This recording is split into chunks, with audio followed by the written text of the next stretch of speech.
You are listening to The Vocal Technologist. Spoken tech for your ears.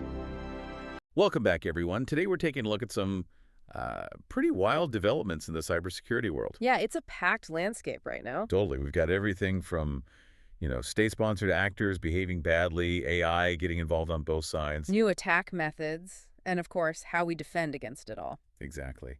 So our goal here is to quickly unpack the really important bits so you feel properly informed about what's happening out there. Let's jump in. Okay, first up, this state-sponsored stuff.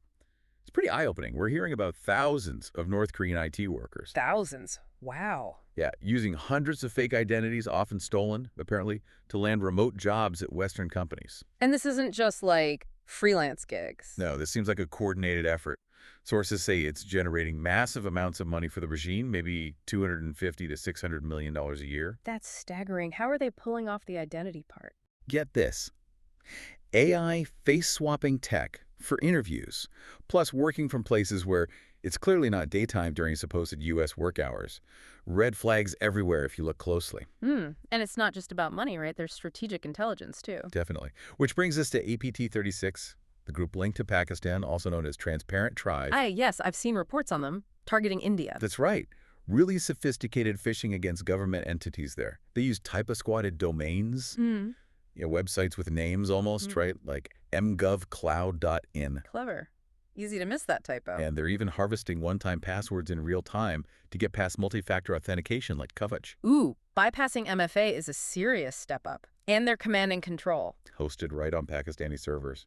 Pretty blatant. So putting these two together, it really highlights how nation-states are using the digital space, for everything. Financial gain, spying. Yeah. It really blurs those lines, Between classic cybercrime and state-sponsored espionage, it's about power, geopolitics, funding. Absolutely.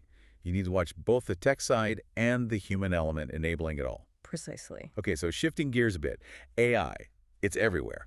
And it's both a vulnerability and, part of the solution maybe. Definitely a double-edged sword. So on the scary side, we saw these critical flaws pop up in NVIDIA's Triton inference server. Right, those CVEs, 23319, 233320, and 233334, I believe. That's them. Basically gave remote attackers the kingdom of full system control. Which means they could steal AI models, access sensitive data, move deeper into the network. Pretty bad stuff. Very bad. Thankfully, NVIDIA got patches out quickly. Good. But it shows how critical securing these AI platforms is becoming. For sure. But then on the flip side, you've got Google's AI bug hunter called Big Sleep. The AI finding flaws for us. Exactly. And it's already found its first 20 security holes in big open source projects like FFmpeg and ImageMagick. That's genuinely impressive. AI policing AI, almost. Kind of. Finding the bugs before the attackers do. Yeah, this contrast is fascinating. AI is this huge new attack surface we have to defend, right? As we rely on it more and more. But it's also this incredibly powerful tool for finding and fixing vulnerabilities proactively, maybe faster than humans ever could. So it's like an arms race. AI finding weaknesses versus AI being exploited. You could definitely see it that way. It's a race we're right in the middle of. The future of security might actually look like AI versus AI. Wild thought. Okay, let's bring it back down to earth slightly. What about the everyday threats and maybe some clever defenses we're seeing? Sure. There's plenty happening there, too. Like this PXA Stealer malware, Python-based, used by a Vietnamese cybercriminal. Right, I saw that report. The scale was pretty significant. Over 4,000 victims, 62 countries. They stole something like 200,000 passwords, credit card details. And 4 million browser cookies. That's a huge amount of session data. It really is. And the sneaky part is how it gets in abusing legitimate software. Microsoft Word, PDF readers.